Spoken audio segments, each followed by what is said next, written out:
O assunto audiência de custódia é um assunto palpitante. Parabenizar também o doutor Murilo. E dizer que o conjunto penal de Itabuna, que também é um assunto polêmico, e eu o vivo 24 horas lá, todo dia eu estou lá conversando com eles, há uma situação interessante em se falar e quebrar um paradigma, que tudo se fala que o conjunto penal de Itabuna é por causa de Itabuna, não é uma verdade. O conjunto penal de Itabuna, ele abarca 18 comarcas. São 18 comarcas. Então, não é uma realidade Itabuna, não é uma realidade Bahia, é uma realidade Brasil. Nós temos 670 vagas e hoje eu tenho 1.350 internos. Na possibilidade, nós temos muito contato com o doutor Murilo e o doutor Maldonato, da Vara de Execuções Penais, e sempre que a gente tem alguma dúvida, eles estão muito solícitos para nos ajudarem nesse contexto do conjunto penal.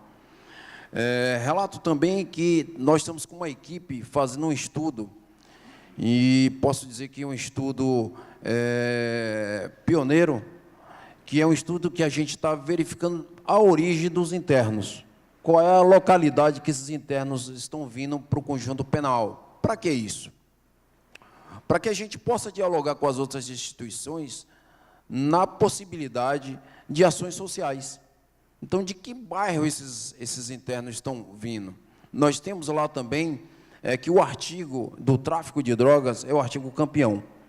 Hoje, na Bahia, o conjunto penal, que, diga-se de passagem, abarca todos os regimes, aberto, fechado, semiaberto, masculino, feminino. Então, é um conjunto penal grande, é o terceiro da Bahia a nível de excesso populacional.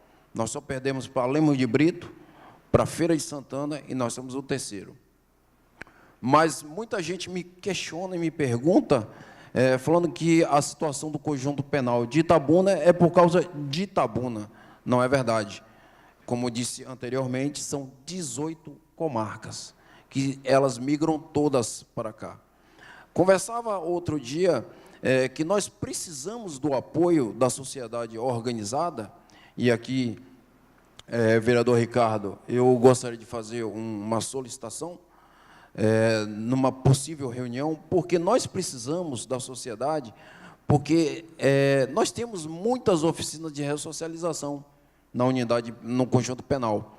Mas, fazendo uma analogia bem rápida, é como se nós, no caso, convidássemos para um evento, um almoço, 10 pessoas, e comparecesse 20.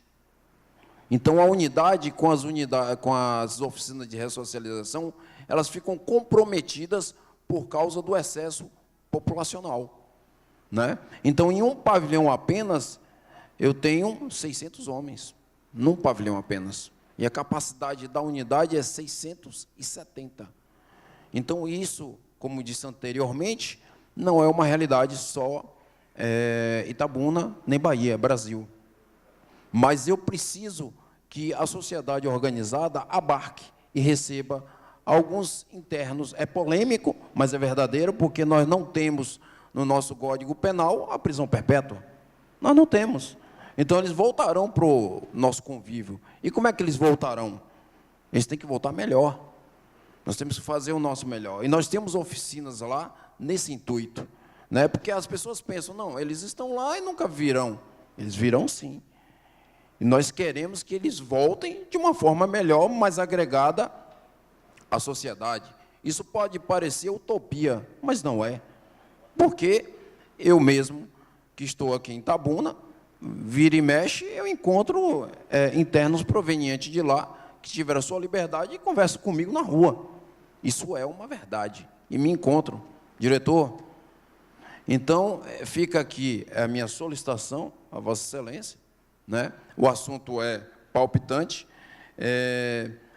Como disse antes, o tráfico de drogas é o campeão na nossa estatística lá. Nós temos a estatística. Eu converso muito com os pavilhões, eu converso com eles, e alguns falam, poxa, diretor, nós não temos oportunidade quando temos os alvará de soltura.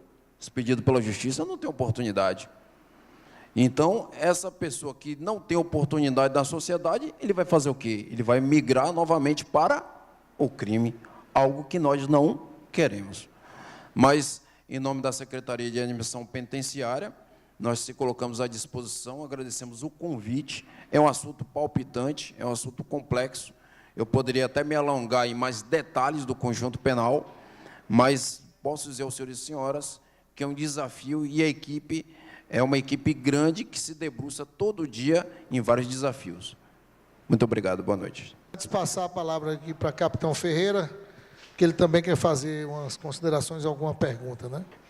Concordo que todo e qualquer investimento na área dos órgãos do sistema de defesa social são muito bem-vindos. Com relação a efetivo, eu gostaria de citar que tem uma previsão legal da Polícia Militar da Bahia, tem um efetivo de 45 mil homens, mas que na prática a gente oscila entre 28 e 32, sempre com reposição. Desse último concurso, formaram recentemente 2.000 soldados.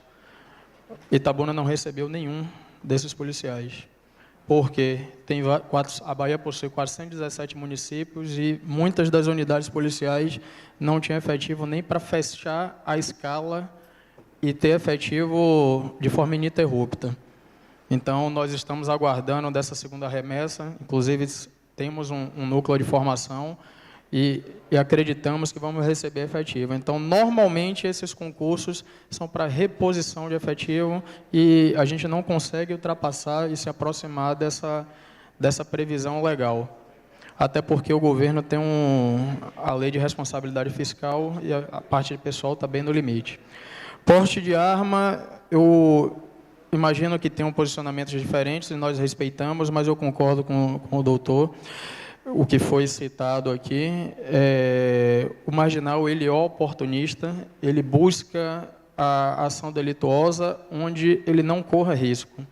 Então, a partir do momento que ele souber que a pessoa que ele vai atacar pode reagir, a pessoa que estiver passando, o transeunte, pode reagir, quem estiver de carro acompanhando pode reagir, eu acho que isso vai inibir.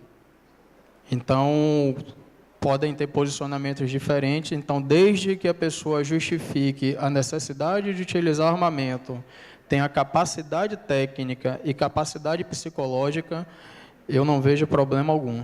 Até porque isso tem que ser aferido. A capacidade psicológica é para ele provar que a arma não vai ser o primeiro argumento. Ele não vai usar numa discussão de trânsito, num problema no bar. Então, ele tem que ter essa devida capacidade. Como eu trabalho na área de instrução de tiro, eu fico muito à vontade para falar isso aí.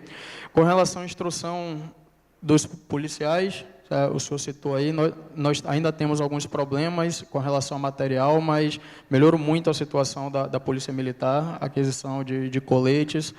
Temos feito instruções teóricas, práticas, então temos trabalhado a legislação sempre que possível, qualificando o nosso efetivo.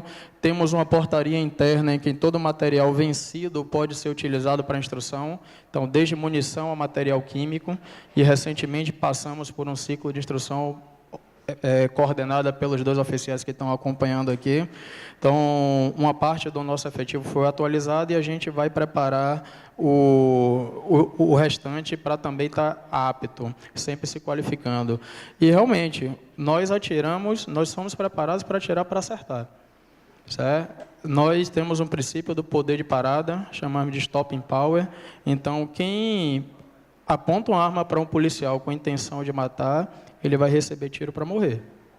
Certo? E nossos policiais estão sendo treinados, estão sendo preparados para acertar o alvo, e estão indo muito bem. Então, isso aí eu deixo muito claro, e reforçar, mais uma vez, o que foi falado aqui, nós temos uma responsabilidade muito grande com quem nós escolhemos para nos representar. Então, se as leis não são satisfatórias, eu acho que esse processo de discussão é fundamental, chegar nesse nível de maturidade, para, inclusive, escolher os representantes que busquem alterar essa legislação, se ela não atende à demanda social. Então, nós hoje conversamos da possibilidade de desencarceramento ou manutenção, a gente pode avançar sempre nessa maturidade, discutindo ideias e escolher os representantes que nos representem de acordo com o que nós pensamos. Então, eu gostaria de fechar nesse sentido e voltar a palavra aí para o nosso presidente. Então, por ordem de inscrição, Derivaldo Benedito. Senhor presidente, boa noite. E eu gostaria de parabenizar, de dar boa noite ao doutor Murilo, extensivo a toda a mesa, e gostaria de trazer uma sugestão. Antes, porém, eu gostaria de falar em nome de Deus, Pai Todo-Poderoso. Durante todo esse evento, eu não vi alguém falar de Deus, de paz, a palavra Deus, a palavra Jesus, e nós estamos na quaresma. A sugestão é que esse evento, estou vendo a exceção de Silmara Souza e do doutor Tiago, o Estado em minha presença. Eu estou vendo uma aula de direito penal e uma aula de direito de processo penal. Esse evento que aconteceu aqui agora, poderia ser transportado para o Colégio Ciso, aos bairros, para a sociedade itabunense. Itabuna fala-se muito de violência, histórico de violência. Desde que mundo é mundo, eu tenho 60 anos de idade e me arvoro a falar de Itabuna. Itabuna fala de violência. O efetivo da Polícia Militar sempre foi com a CM, com o Valdir Pires, e eu tenho 60 anos, 15 anos de reportagem policial, direito penal, estudo Itabuna, conheço a história de Itabuna. Estou calmo, viu, Mariana? E essa cidade fala muito de coisas, todo mundo fala. Mas eu gostaria de dizer uma coisa. A vida da gente não é combater o mal, é promover o bem, doutor. E a promoção do bem é levar esta discussão do Estado que está aqui para colégios, MP, OAB, imprensa, a Câmara de Vereadores, Polícia Militar, Polícia Civil, Presídio, o presídio que foi idealizado para comportar 430, tem quase 2.000. Mas doutor Marcos Bandeira tentou fazer ressocialização e eu participei desse processo. Itabuna disse não. Itabuna é uma cidade que 75% da população defende pena de morte. Itabuna é uma cidade que fuma maconha, mas fuma maconha há muito tempo, mas não é de agora não. Mas Itabuna não é periferia, que o senhor mora na periferia. Eu moro no centro da cidade. Onde é a periferia de Itabuna? Onde é que tem a boca de fumo de Itabuna? Aí me exalto. Onde é que tem a boca de fumo? O que é prisão? Passagem pela polícia. Eu tenho passagem pela polícia. O que é reincidência? Porque o celular é furtado de manhã cedo no bairro de Zizo e 3 horas da tarde não é mais. E porque todo dia se furta. E porque a população está todo dia assaltando, todo dia sendo vítima da sociedade. Vítima. E alguém diz, o policial é um agente do Estado. O policial não é guerreiro, o juiz não é guerreiro. Não tem maior nem menor. E o radialista não é acima do bem e do mal. Quem usa arma, minha avó dizia, quem usa arma tem medo de matar, tem vontade de matar ou medo de morrer. Eu defendo a paz, eu defendo o livro, uma cidade que fecha escola. Eu estava esperando esse debate, eu estava esperando muito, e parabenizo a coordenação desse evento. Itabuna discute muito, no grupo de Zap, não sei de quê, pererê. Itabuna não vem à discussão, Itabuna não participa, doutor. Agora eu gostaria de parabenizar o senhor, também a todos, especialmente ao senhor, doutor Miguel. O senhor parece comunista, parece petista, tudo que o senhor disse parece petista, parece comunista, é um discurso de comunista. Então essa cidade em que o pai não leva para a escola, a maconha está no colégio Sistema, no colégio Batista, no colégio Galileu, e aí a população não vem. O culpado é a periferia, o culpado é o preto, dente podre, calcanhar sujo, pé rachado. Que é isso, Itabuna? Itabuna tem que se respeitar e se discutir seriamente, porque a maconha, 200 quilos de maconha todo mês em Itabuna. Itabuna tem maconha, Itabuna tem revólver. E de onde vem o revólver? De onde veio essa droga que foi presa, foi apreendida hoje? De onde veio? Onde é que está a ciência? E a população, como essa, todo dia se lenga-lenga. A alternativa a sugestão é, Fala-se em justiça restaurativa. Eu participei do projeto de justiça restaurativa, eu participei de regresso, de projeto de regresso, doutor Marcos Bandeira, e a sociedade itabunense disse não. A sociedade itabunense, entre Dom Paulo Lopes e Farias, Dom Paulo e Ludovico, Itabuna ficou Ludovico. Se matar gente valesse alguma coisa, Ludovico, Dejaci, Itabuna era o paraíso. Desde que mundo é mundo, Itabuna mata gente. Desde que mundo é mundo, Itabuna quer matar gente. Desde que cacau é cacau, mata gente. E eu, desde 1975, estudo a violência em Itabuna, desde Pedro Marcos de Sá, na universidade, no curso de pós-graduação, se somos colegas. Itabuna começa a falar de coisa, e eu fico ouvindo, arma, encerrei, vou encerrar. Então, o que é que nós vemos? Eu estou vendo o Estado aqui, repito, e o Estado fala-se muito em cultura da violência. Nunca se falou tanto de violência em Itabuna. Mas porque não trazemos as experiências exitosas de lugares que deram certo, doutor. Tem lugares que deu certo. Experiências que deram certo. Sabe por quê? É competência para fazer coisa certa. Não existem experiências positivas, doutor Jairo.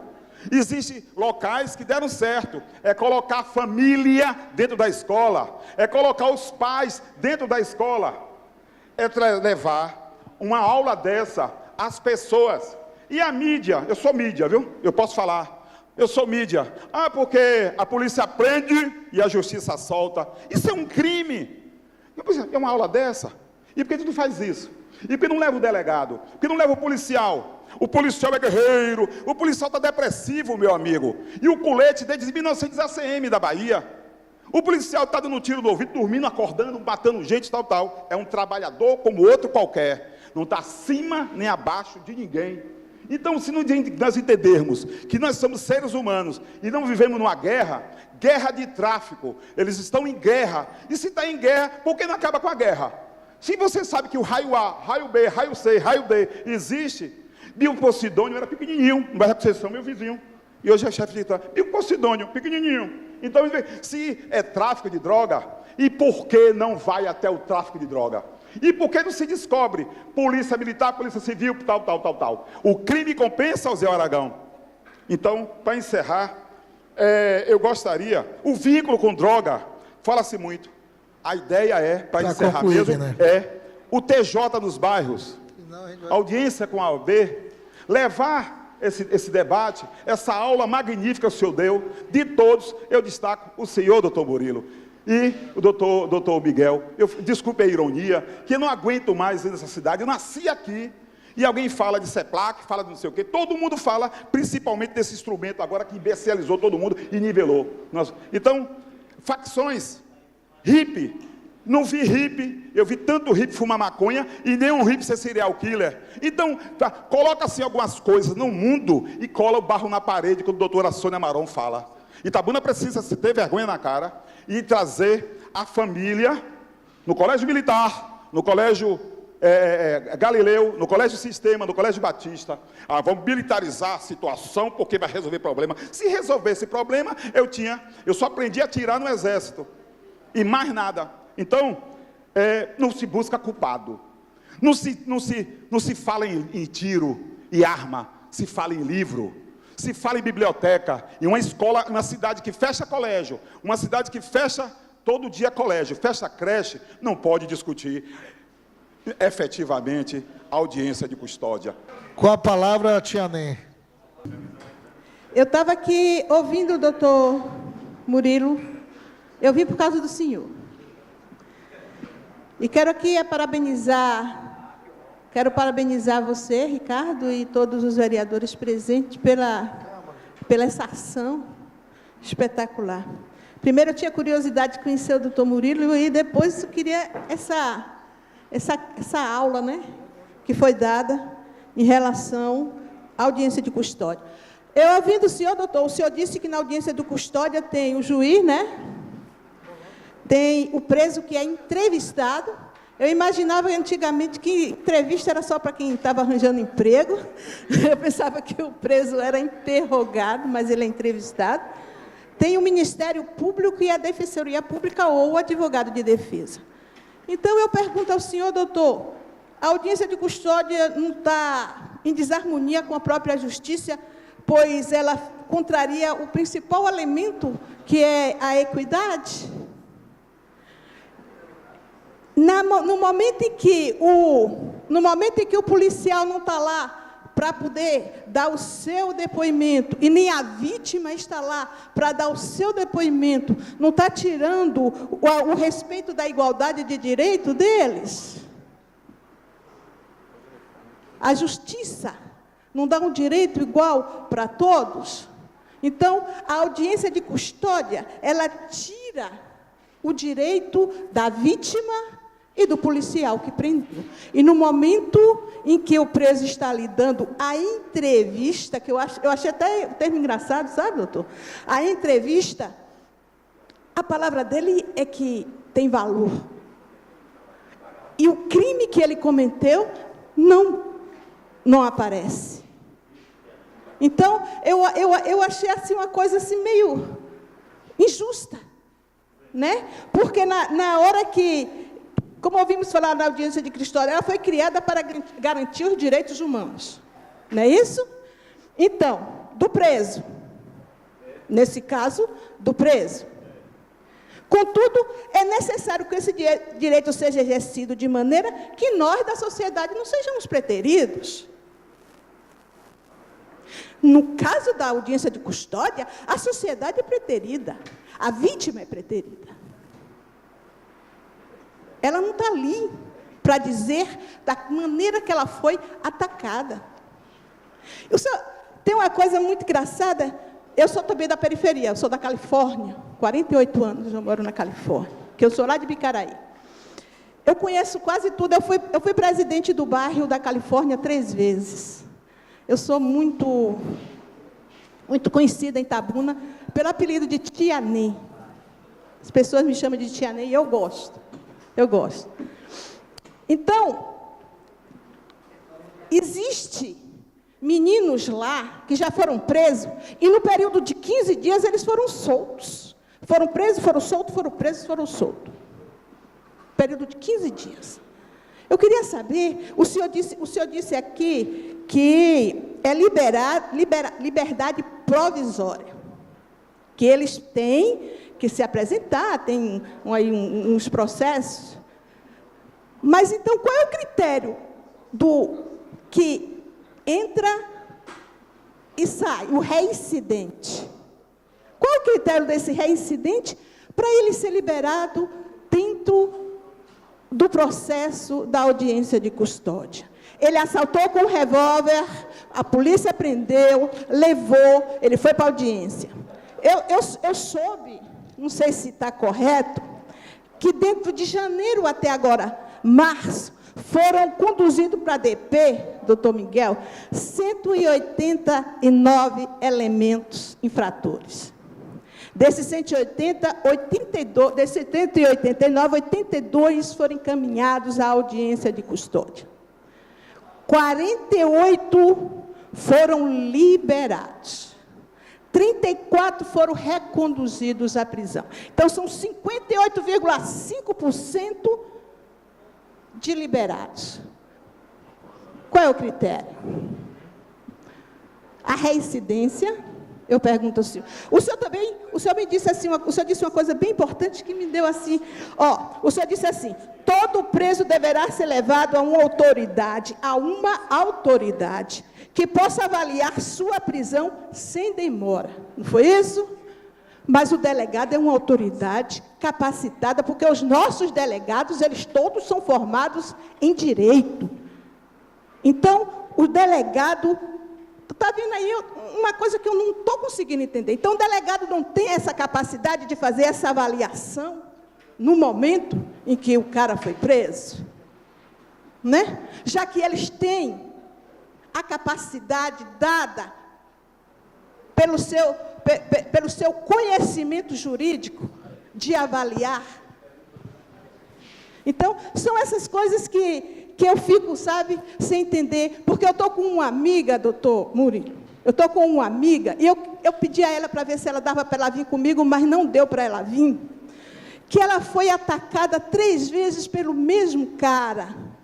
Na primeira vez ela foi assaltada, ele foi preso, não no assalto dela, mas assaltando uma professora. Na delegacia, quando ela estava fazendo BO, ele chegou preso, ela botou o dedo e disse, é esse, foi esse que me assaltou. Ele olhou para a cara dela, não falou nada, ficou quieto, passou. Menos de 8 dias, doutor, ele veio novamente e assaltou ela. Só que ela não estava mais nem com documento, nem com celular, porque não deu tempo de comprar, porque geralmente pobre compra celular para pagar de 10 vezes. Ela é uma menina trabalhadora. E aí o que aconteceu? Ele assaltou, não fez nada muito com ela e foi embora. Na terceira vez, ele achou que ela tinha ido dar da queixa, mas ela não foi mais. Ela só foi uma vez. Na terceira ela não foi. Na segunda vez ela não foi. Ele bateu nela, xingou, mas xingou mesmo, e disse a ela, se você for lá na delegacia, eu vou voltar, porque na audiência de custódia, sabe o que foi que ele falou para ela, doutor? O juiz come pilha. O senhor sabe o que é comer pilha? É o preso mentir e o juiz acreditar. Entendeu? Ele ainda chamou o juiz da audiência de custódia de coligado, falou para ela. Eu volto e vou... Ela, não fui não, eu juro para você que eu não fui não. Ela está agora, doutor, com começo de síndrome de pânico, eu sou psicóloga. Ela está com começo de síndrome de pânico. Ela está com atestado psicológico, porque tem medo de voltar à rua. Está com medo de trabalhar. Ela tem uma filha de 5 anos. Só para concluir, Tia Lene, cadê o tempo? E ela está com medo de trabalhar. E parece que o trem ruim... Só um minutinho, só um pouquinho, Ricardo. Parece que o trem ruim atenta tanto, que ela foi para a rua quarta ou foi quinta com o marido e o irmão, e na hora que ela chegou na Cinquentenário, o bandido ia passando do outro lado, conversando com os comparsas, amigos, sei lá, fazendo não sei o quê, ela estagnou e teve que baixar o hospital. E aí, doutor? Essas reincidências, por que está acontecendo? Nós estamos refém, doutor. Nós estamos refém dos bandidos. Toda a sociedade diz que a audiência de custódia é uma farra da impunidade. Chama-se farra da impunidade. Eu fiquei estarrecida quando eu ouvi falar aqui que a audiência de custódia está coibindo a proliferação da população carcerária. Mas o que é que nós, trabalhadores, temos com isso? Se eles não querem ir para um local onde está muito populoso, eles parem de fazer o ato infracionário. A gente não aguenta mais, não. A população não aguenta mais isso. Doutor Murilo, muito obrigada. Foi um prazer imenso encontrar. Eu sei que o senhor é muito técnico, eu vi aí a sua fala, o senhor é altamente técnico. E isso é gratificante. Mas dê a oportunidade, pelo menos, à vítima de ser ouvida, os policiais, como o rapaz falou aí, tem muito policial que está realmente passando por fase ruim, sem saber se prende ou não. Gente, muito obrigada pela presença de vocês, foi muito gratificante. Agora nós temos Osiel Aragão. Boa noite à mesa, boa noite a todos. Uma aula aqui hoje, fiquei muito feliz em ouvir a todos. O doutor Murilo discorreu com muita tranquilidade todos os assuntos abordados. Eu sou repórter de polícia há 15 anos e acompanho a Polícia Militar, a Polícia Civil, os nobres advogados criminalistas por esse período. O meu respeito à Polícia Militar e à Polícia Civil de Itabuna. A Polícia Militar de Itabuna tem méritos já conquistados como o batalhão mais operacional do estado da Bahia. Só perdeu para Salvador, aí é uma concorrência desleal. Eu acompanho a chegada de presos por esse período, ali naquela delegacia, ou até mesmo em operações. em um determinado bairro da cidade. E já ouvir o preso chegar e falar que a droga foi forjada, que não é dele, que ele não estava lá, que ele foi preso na calçada, sendo que a própria imprensa estava lá dizendo, estava lá filmando, fotografando, passando no rádio ao vivo, que ele estava sendo preso em flagrante. No passado, isso era bastante considerável. Acredito que a Lei 12.403, de maio de 2011, a lei na qual veio vigorar para que todo indivíduo preso abaixo de 4 anos não pode ficar mais preso em flagrante. Falava até com o doutor Murilo na entrevista sobre isso. E é uma lei que eu acredito que favoreceu e muito, muito o primário. O crime, ele é organizado. O crime é organizado. Então, o crime faz o que hoje? Ele recruta. Você é um preso primário, vá, pratique, porque você não vai ficar. Então, só favoreceu ao crime. O indivíduo está preso com uma pistola que não é de uso restrito, como uma 380, carregada até a tampa, com todo o objetivo do mundo, ou de matar ou de assaltar, porque um criminoso não vai botar uma pistola na cintura para passear na cidade, porque ele acha bonito a pistola na cintura. Ele tem um objetivo, ele tem um fim para aquilo ali. A arma é o meio. A arma é o meio. Então, a Lei 12.403 favoreceu e muito. E aí é que me vem a pergunta ao doutor Murilo. A lei favorece ao criminoso. E quando a gente critica, doutor Murilo, tanto eu como a colega Silmara, que foi muito feliz, abordando a base familiar, os estudos, quando a gente critica a lei, a audiência de custódia, não é o doutor Murilo Stout Barreto. O senhor é um cumpridor da lei. O senhor por várias vezes disse aqui, eu tenho que cumprir. O vereador Beto Dourado foi muito feliz quando disse, eu sinto que o senhor fala às vezes e que poderia, não era esse cumprimento legal que eu queria ter, mas a lei lhe força a cumprir. Mesmo sabendo de vários pontos do indivíduo que está sendo apresentado ali naquele momento, o juiz diz, posso generalizar, não só o senhor, mas outros magistrados, está ali e fala, doutor, está na lei, eu tenho que soltar. Está na lei, eu tenho que soltar. Então, quando a gente critica essa ferramenta de audiência de apresentação, a gente critica a nossa lei brasileira.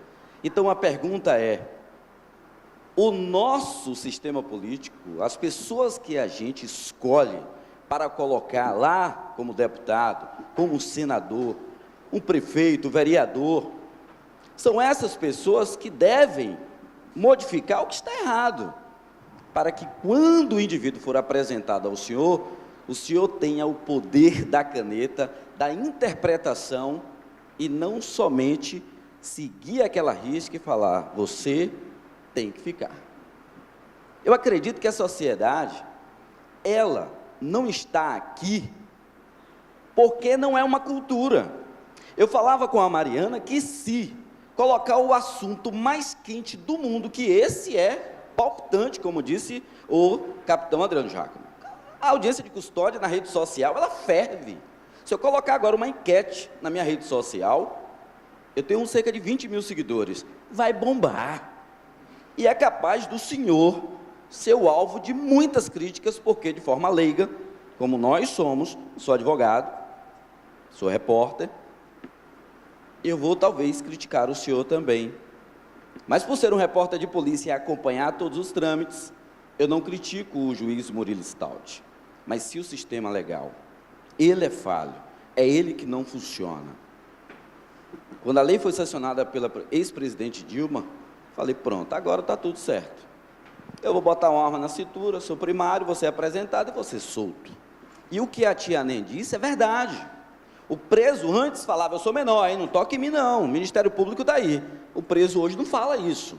O preso fala, olha, quarta-feira tem audiência de custódia. Quando ele não sabe, eu diz, ô doutor, audiência de custódia que dia? Estou mentindo, doutor Miguel? Audiência de custódia que dia? Terça-feira, pronto. Mãe, terça-feira tem audiência de custódia. O doutor, o advogado Caio, doutor Caio, está correto em defender. Ele é um advogado criminalista. Ele ganha para defender o indivíduo que está sendo acusado, não o bandido, não foi condenado, não foi julgado. E a lei diz que ele tem direito à defesa, tecnicamente, claro que tecnicamente. Ele ganha para isso, eu ganho para reportar, e o senhor ganha para cumprir a lei. E os vereadores para legislar, e assim funciona a sociedade. Discussão muito boa, aprendi demais com tudo isso. Detalhes da audiência de custódia que eu não tinha conhecimento, saio daqui com esse conhecimento, e quando a população não está aqui, nós estamos, comunicadores, para reverberar todos os pontos positivos que aqui aconteceram. Então, parabéns ao presidente Ricardo Xavier, parabéns à casa, essa discussão precisa acontecer e que outros temas aconteçam. Não esperem a população lotando isso aqui. Quando a gente vê a Câmara de Vereadores lotada é porque mexeu no servidor, ele vem em massa. O servidor vem, ele olha, precisamos, estou mentindo, Bené, o servidor lota isso aqui, porque ele vem, mexeu com ele. Mas a população, de um modo geral, parece que não. Parece que está tudo acontecendo na cidade e eu só tenho o direito de discutir isso na rede social. Como sempre, excelentes perguntas dos vereadores e também da plateia que participou. Tentando recuperar pela ordem, de início com a vereadora que me fez a pergunta, por vedação expressa da resolução que previu a audiência de apresentação, audiência de custódia, a vítima ou os policiais não podem comparecer. Inclusive, a vedação lá que o autuado, quando for entrevistado, que esse é o termo mesmo que a resolução aplica, quando for entrevistado, não pode estar presente na sala nenhum tipo de policial que participou da prisão dele. É lógico que na sala, como ele ainda está custodiado, fica um policial, 2 policiais militares fazendo a segurança de todos, que é imprescindível que haja segurança na audiência de custódia. Mas os policiais que eventualmente tenham trabalhado no flagrante, não podem estar presentes. Isso é a vedação, previsão expressa da resolução que regulamenta a audiência de custódia. Consequente, a vítima não. Acredito que muitos confundam, e está aí mais um aspecto excelente dessa reunião de hoje. Conhecer para criticar. Acredito que muitos criticam sem ter o conhecimento mínimo necessário ou o total conhecimento necessário para criticar, que aí se critica com mais razão, com mais conhecimento, com mais poder. E esse encontro hoje aqui está se fazendo disso, e o que mais uma vez deve ser comemorado e parabenizado. A vítima não pode participar. E as pessoas devem concluir que a audiência de custódia seria uma espécie de julgamento do ato criminoso até então atribuído à pessoa que foi presa, mas não. Há vedações que se façam até perguntas de mérito, ou seja, perguntas que possam ser usadas depois em eventual denúncia, em eventual acusação e durante o processo criminal, que vai ter, se o inquérito policial for concluído, se houver provas, se for para o Ministério Público, se o Ministério Público entender que há provas e oferecer denúncia. Aí, nesse momento, todas as pessoas, segundo o entendimento do Ministério Público, vão ser ouvidas. Os policiais que fizeram a prisão, a vítima, se tiver, ou populares. E é importante aqui, quando se refere a populares, se eu digo sociedade, fazer uma referência que a repórter Silmari falou, se a sociedade, num primeiro momento, ela é crítica, e a crítica é muito importante, e eu considero muito bem-vinda, porque propicia que a gente reveja nossos atos e, eventualmente, corrija, como várias vezes já corrigi, recebendo opiniões de fora, né? Só que, ao mesmo tempo, a gente depende também da sociedade, eu digo o Estado depende da sociedade, para que um processo possa fluir e que, eventualmente, possa ter uma condenação. Porque, na hora de criticar o trabalho da polícia, do magistrado, do delegado, ou seja, dos vereadores, é fácil, só que na hora dela se submeter, você vai ser testemunha, você viu toda a ação, vem cá, eu não quero não. Aí chama eu garanto aqui, os policiais militares podem até falar bem melhor do que eu, a dificuldade que eles têm de levar uma pessoa que acompanhou todo o ato criminoso, presenciou a abordagem e prisão para a delegacia para ela ficar cadastrada lá, para depois servir de testemunha para o Ministério Público na hora que faz a denúncia. Bom, eles falam depois a dificuldade, ninguém quer colaborar. E às vezes, quando existe vítima no crime, só ela ou quem viu vai ter condições de falar como é que foi, o que aconteceu, o que ele fez, o que ele não fez. Se não tiver isso, não tem como condenar. O processo vai ter... Cadê a prova testemunhal? A gente não vê. Às vezes a gente tem que mandar conduzir coercitivamente. Aí a gente convoca os policiais e fala, vai buscar a testemunha lá na marra, porque a testemunha presta um serviço para o Estado. Ela tem o dever de comparecer. Às vezes ela não quer aparecer, ela foge. Isso acontece também com vítimas. Vítimas de roubo, vítimas de estupro, até vítimas de crimes sexuais, que a gente até entende, não querem falar, doutor, deixa para lá, não quero mais isso não. Eu não... Sabe? Sim, concordo plenamente, com certeza. Mas de maneira, eu estou só querendo demonstrar a parcela de responsabilidade da sociedade na instrução processual, que só ela leva a uma condenação. Se não tiver essa colaboração, eu sei que muitas vezes elas podem ser ameaçadas, e por isso elas temem, com toda razão, né? Tem um ditado, farinha pouco, minha opinião primeiro, vou cuidar do meu aqui, não quero correr risco de vida, nem de integridade física, mas essa é uma parcela que a sociedade tem que ser responsável. Então, eu vou lá, vou me comprometer, vou falar assim. Está certo que teria também o Estado de garantir proteção às testemunhas e vítimas, existe programa federal, só que é burocrático, é difícil, praticamente inexistente. Então existe essa possibilidade. Lembrando, a audiência de custódia não é para processar o crime, é só para averiguar se houve um crime, uma pessoa cometeu um crime em flagrante delito e como foi feita essa prisão. Para ver se tudo foi feito certo. É inegável é só a leitura da regulamentação no CNJ diz que um dos aspectos principais foi para saber se a pessoa foi maltratada, se foi agredida, se foi torturada durante a prisão. Isso é um dos motivos principais que a prisão, porque segundo estudos da ONU, não havia certo abuso e tal, por isso que pega. Quanto antes pega a pessoa, leva logo na frente do juiz, para saber o que aconteceu. E lá, obrigatoriamente, vai estar o Ministério Público, que é, por prerrogativa institucional e constitucional, fiscal da atividade policial também, para se saber se houve algum tipo de excesso. Essa também é uma das finalidades da audiência de custódia. E os números que a senhora trouxe para cá, do caso de Itabuna, eu fiz as contas aqui em termos percentuais, exatamente os mesmos do número dado pelo CNJ. Dos 82 presos, segundo a senhora falou, levados para a audiência de custódia, 49 foram soltos e 34 permaneceram presos, que significam exatamente 58% e 41%. O mesmo número do CNJ, de 12 mil, 5 mil são mantidos presos e 7 mil são soltos. Lá deu 41,6%, continuam presos, e 58,3% são soltos. Ou seja, o que acontece aqui em Itabuna não é nada diferente do que acontece pela média no Brasil. Ou seja, foi um número até que eu não tinha conhecimento desse número aqui de Itabuna, um número de polícia. Então, atesta que, em tese, o que estamos fazendo aqui é o que está sendo feito no resto do Brasil. Outra coisa que se tinha um conhecimento, que eu vejo até de operadores do direito, de advogados, às vezes de representante, que a palavra do autuado, seja no interrogatório feito pela autoridade policial, seja na entrevista feita durante a audiência de custódia, tem valor probante também. E o valor probante do que ele está dizendo ali vai ser apurado, e como deve, no conjunto de todos os demais documentos. Não é uma prova isolada. Não se pega jamais uma prova isolada, se confronta ela com todas as demais provas dos autos.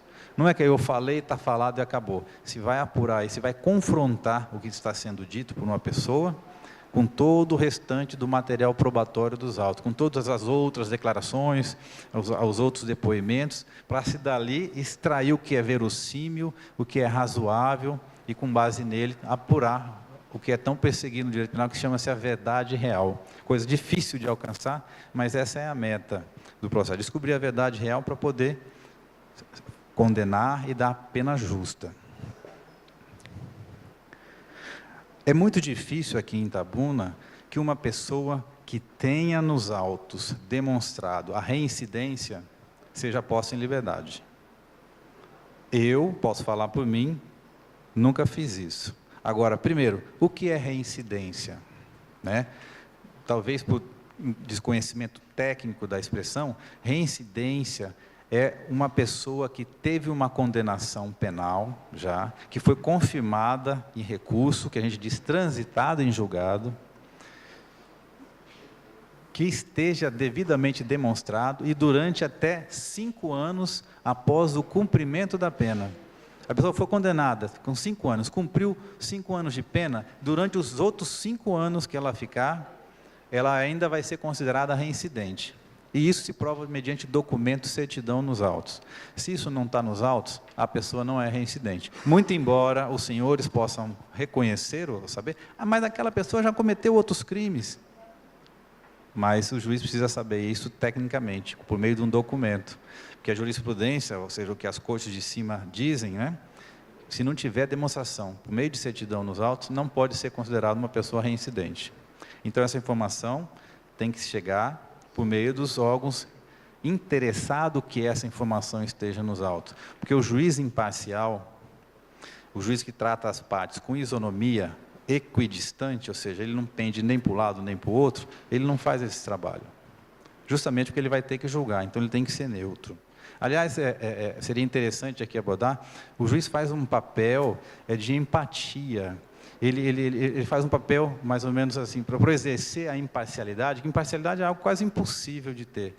Mas para exercitar essa imparcialidade, ele faz o papel. O que eu gostaria que se fizesse comigo? Aproveitando a dica de fé trazida aqui por um dos interlocutores, é mais ou menos como naquela oração que diz que perdoai as nossas ofensas, assim como nós perdoamos aqueles que nos têm ofendido. O que você quer que seja feito com ele? O mesmo que fosse feito com você? Aí eu pergunto, se a senhora fosse presa, se a senhora, um filho, uma filha, seu marido, seu companheiro, seu pai, sua mãe, sua irmã, ou o que a senhora gostaria, qual o tratamento a senhora gostaria que fosse dado a ele? Até mesmo porque faz parte da imparcialidade o tratamento isonômico, equidade, que significa, em dito popular, o que serve para Chico tem que servir para Francisco. Não tem diferenciação, isso é igualdade. Né? Então, é essa maneira que se faz. Se serve para um, serve para outros e vai servir para todos os demais. Essa é a regra. Então, se deve tratar bem uma pessoa, todas as demais pessoas devem ser tratadas. E um questionamento que vem daí, o que é ser criminoso? É uma pessoa que cometeu um crime na vida? O 2, 3, ou uma pessoa que vive para cometer crime? Já começa aí. Deveria se saber, isso é importante que seja dito, que a justiça não julga pessoas. Isso é algo divino. Quiçá nenhum ser humano tem a pretensão e a arrogância de julgar pessoas. A justiça julga atitudes cometidas por certas pessoas. Se aquilo que naquele dia, a tal hora, naquele lugar, aquilo que ela fez, aquela subtração, tá, foi devida ou não. É aquele ato pontual na vida dela. Isso faz dela um criminoso? Aliás, né, eu tenho dúvidas aqui pela quantidade de leis que a gente tem, seja as leis de contravenções penais, seja os delitos, se tem uma pessoa aqui que não seja criminosa, dependendo da definição que se dê. Né? Porque é crime, senhores. Quem aqui já falou mal de alguém? Quem aqui já ofendeu alguém? Né? Isso é crime previsto no Código Penal. Injúria e difamação. Né? Só para você ver. Só que eu não vou me estender. Então, espera aí. Fez uma vez, vai ser criminoso? Não. Às vezes a pessoa cometeu um crime só. E dos exemplos que eu tenho, muitos deles encerram com um só. É lógico que a exceção reincide, ficam, né, por terem uma vida complicada e acabam repetindo.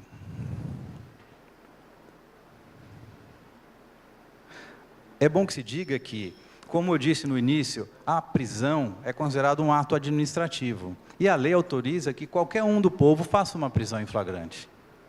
É um direito, é um dever do policial, mas é um direito do cidadão, prender alguém em flagrante delito.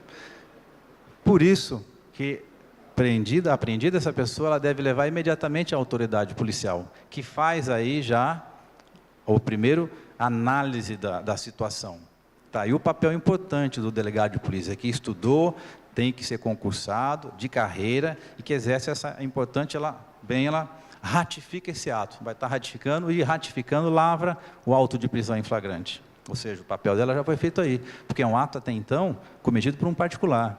É lógico que tem maiores rigores quando feito pela polícia militar, pela polícia civil, porque o pessoal entende, está ali, é o dia a dia deles. Então ele já faz essa soltura ali.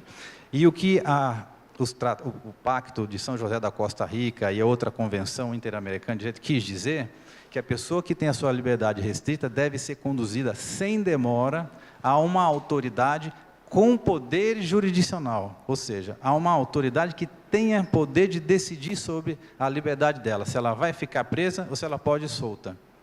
E, vamos dizer também, a autoridade policial, o delegado de polícia, tem esse poder de soltar. É importante que se diga, porque o dito popular é, a polícia prende e a justiça solta. Não, a polícia prende e solta, e a justiça prende e solta. O delegado hoje, para crimes que pena máxima até 4 anos, pode resolver ali mediante fiança, pode estipular condições da mesma maneira que o juiz faz. Estipular liberdade provisória, confiança e outras condições. Hoje a lei autoriza, a mesma lei que o senhor citou. Essa lei veio estender, porque antes eram crimes de até 2 anos. Agora, crimes de até 4 anos pode ser feito isso. Ou seja, também concede, é lógico que a autoridade policial vai conceder a fiança nos casos que elas são devidas e denegar nos casos que não são. Quem prevê isso? A lei. A lei estipula os critérios.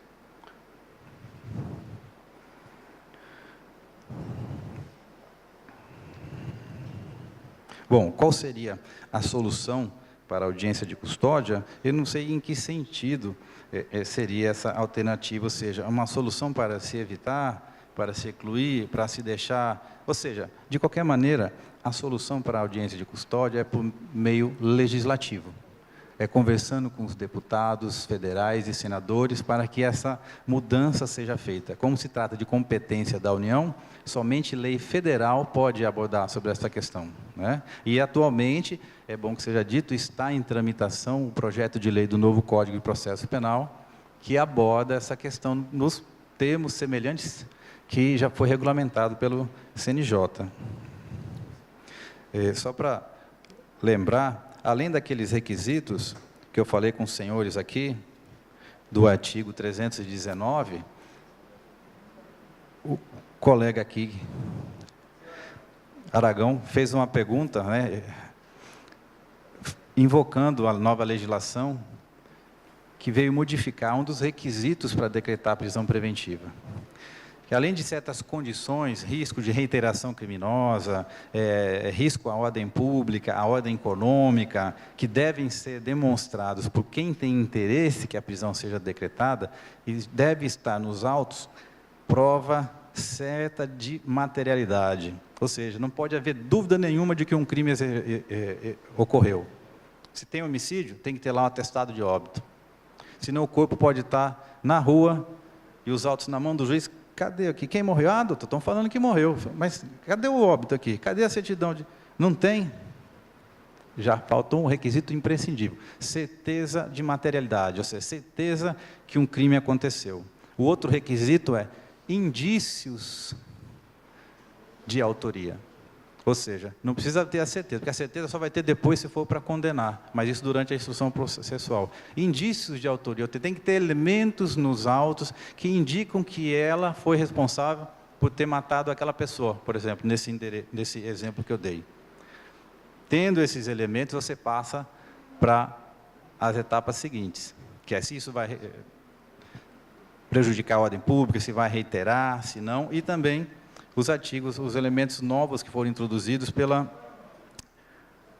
Lei 12.403 que você falou. Só serve para crime doloso, ou seja, intencional. Crime culposo, a pessoa não pode ser presa preventivamente, tem que ser crime doloso. Intencional, cuja pena máxima é superior a 4 anos. Todos os crimes abaixo de 4 anos não podem ter a prisão preventiva decretada.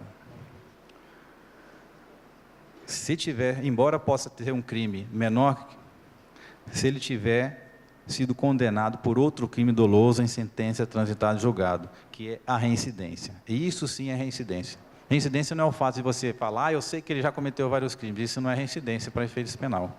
Então tem que ter essa, muito embora eu acredito que a maioria da população que comente nos sites possa, o cara é reincidente, eu já sei que ele já cometeu vários crimes.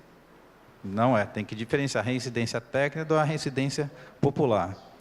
E outros requisitos aqui que agora tem tido muita incidência, se o crime envolver violência doméstica e familiar, que aí essa questão da pena deixa de existir, e se houver descumprimento de medidas protetivas, que hoje o descumprimento de medida protetiva já é crime por si só, que justifica a prisão em flagrante, mas também justifica a decretação de prisão preventiva. Aqui em Itabuna eu deixei de falar que por questões de falta de juízes criminais suficientes, e para que isso não afete a prestação jurisdicional, elas são feitas em 3 dias, que acredito que algumas pessoas aqui já sabem. Segundas, quartas e sextas, às 14 horas na segunda e quarta, e às 9 horas da manhã na sexta-feira. Então, são somente 3 dias. O CNJ exige que seja feita todo dia, porque tem que apresentar 24 horas. Mas em casos excepcionais, que a gente já explicou isso para a corregedoria, que foi acatado, pode ser feito em até 48 ou, excepcionalmente, 72 horas. Então, é isso que a gente tem conseguido fazer aqui na cidade.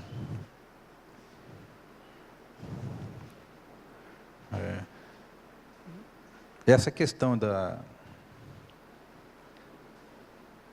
da imparcialidade é uma coisa bem interessante, que acredito que seja, às vezes, difícil de fazer, mas é importante que a pessoa se coloque no lugar do outro, ou se coloque imaginando se fosse um parente, se fosse um filho, a mãe, o irmão, o pai, para pensar, se é certo para o seu filho, para a sua filha, tem que ser certo para o cara que fez também algo errado. Não pode haver diferença, senão é privilégio, é preconceito, é discriminação.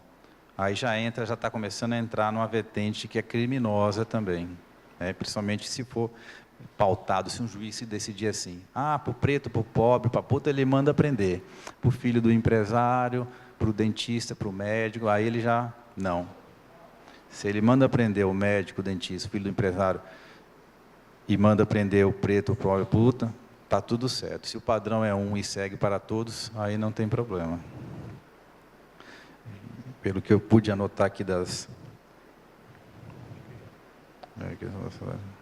E, para encerrar, a gente deve, quando eu acho que essa crítica levantada pelas pessoas, que é excelente, deve ser feita, e ela é muito bem-vinda, principalmente quando as críticas são construtivas e oferecem solução, oferecem alternativa. Porque criticar por criticar, às vezes dá para considerar, mas uma crítica que vem desprovida de qualquer alternativa de solução, a gente...